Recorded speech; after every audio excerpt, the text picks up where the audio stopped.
Salam sejahtera buat kita semua. Pada Zoom meeting kali ini saya akan membahas mengenai penyelesaian atau pengerjaan soal matematika teknik nomor 9. Nama saya Paulus Leonardo dengan NIM 5311421104. Mungkin saya bisa menampilkan soalnya terlebih dahulu. Transfer panas pada piring. Panas pada sebuah piring diwakili oleh distribusi suhu T sama dengan cos dalam kurung X kuadrat ditambah Y kuadrat dikali sin Z. Gambarkan gradien suhu dan jelaskan bagaimana panas ditransfer melalui piring. Oke, mungkin saya akan sedikit membahas tentang distribusi suhu ini. Untuk menggambarkan bagaimana panas ditransfer menuju piring, dapat menggunakan prinsip distribusi suhu. Kita dapat mengetahuinya dengan menghitung gradien suhu. Gradien suhu merupakan vektor karena memiliki arah dan nilai. Arah yaitu arah laju perubahan suhu tercepat dan besarnya perubahan suhu menjadi nilainya. Suhu juga berkaitan dengan aliran panas, di mana panas akan menyebar dari area dengan suhu yang tinggi ke area dengan suhu yang rendah. Selanjutnya saya akan melakukan perhitungan terhadap skenario atau kasus tersebut. Oke, dan Z itu nilai cos X kuadrat ditambah Y kuadrat dalam kurung dikalikan dengan sin Z.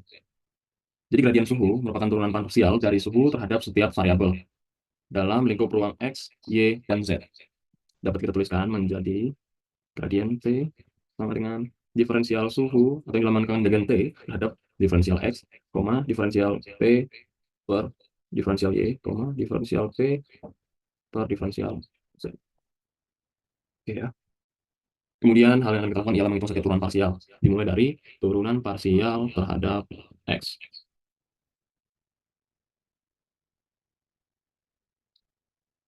Jadi ini maksud turunan parsial ini, turunan parsial T terhadap X ya. Ini kamera saya lumayan kurang stabil, karena kan harus dipegang dengan tangan ya, satu tangan. Ini dapat kita teruskan dengan diferensial T per diferensial X sama dengan diferensial per diferensial X. Berkurung cos X kuadrat ditambah Y kuadrat, kalikan sin Z. Oke, kemudian dengan menggunakan aturan rantai, kita dapat menghitung turunan dari komponen tersebut. Dari sini ya, itu kita dapat mengetahui hasilnya. Diferensial per diferensial X, cos kuadrat Y kuadrat. Itu X sin X kuadrat tambah kuadrat. Jadi kenapa hanya ini saja yang kita dapat hasil dari diferensialnya atau turunan parsial? Kenapa sin Z tidak? Itu karena sin Z tidak bergantung pada sin X. Maka sin Z di sini dapat dianggap sebagai konstanta ya. Sehingga kita dapat menghasilkan diferensial atau turunan parsial terhadap X, yaitu sama dengan dari 2X kali sin, buka kurung X kuadrat tambah Y kuadrat, tutup kurung. Oke, ini yang terhadap X, kemudian turunan parsial terhadap Y.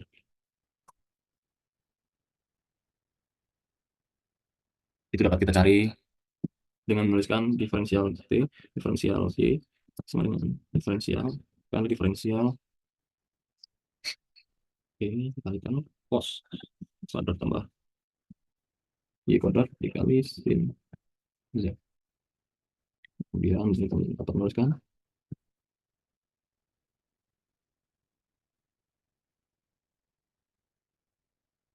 Y dikalikan sin X kuadrat tambah Y kuadrat kali sin Z. Kemudian kita dapatkan turunan parsial terhadap Y-nya, kemudian kita cari turunan parsial terhadap saja. Jadi karena cos X kuadrat ditambah Y kuadrat itu tidak bergantung pada Z, kita akan melakukannya sebagai konstanta dari turunan sin Z yang kita tahu adalah cos Z. Untuk melengkapi dapat saya tuliskan menjadi diferensial P per diferensial Z sama dengan diferensial Z.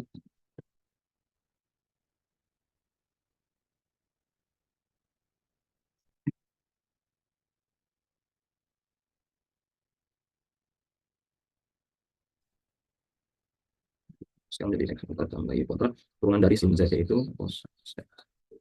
Berikut, sekarang kita telah memiliki tiga turunan parsial masing-masing. Yang pertama adalah turunan parsial terhadap X, kemudian turunan parsial terhadap Y, dan yang ketiga adalah turunan parsial terhadap Z. Selesai. Oke, maka dapat kita tuliskan gradien suhu menjadi ini berkurang minus 2, kita gabungkan ketiganya ya, sin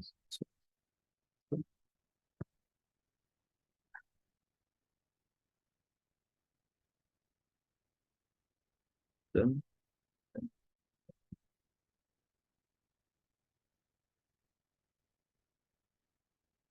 oke, berikut hasil pengerjaan kita ya.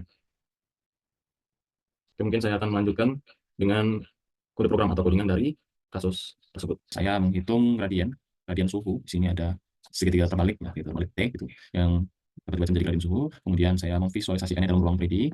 Kemudian di sini memilih titik-titik ya untuk memvisualisasikan vektor gradien. Dan selanjutnya, kemudian ketika saya run, kode tersebut akan menunjukkan ruang 3 dimensi seperti berikut. Di mana part ini yang berbentuk persegi panjang ya, saya rasa ini mungkin bentuknya lebih mirip seperti persegi panjang ini merepresentasikan sebagai piring yang kita panaskan. Dan kemudian di sini ada skala dari X, Y, dan Z. Serta yang paling penting itu distribusi panasnya yang ditunjukkan oleh titik-titik merah, yaitu ada yang ke atas, ada yang ke luar.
Saya harap sudah terlihat ya.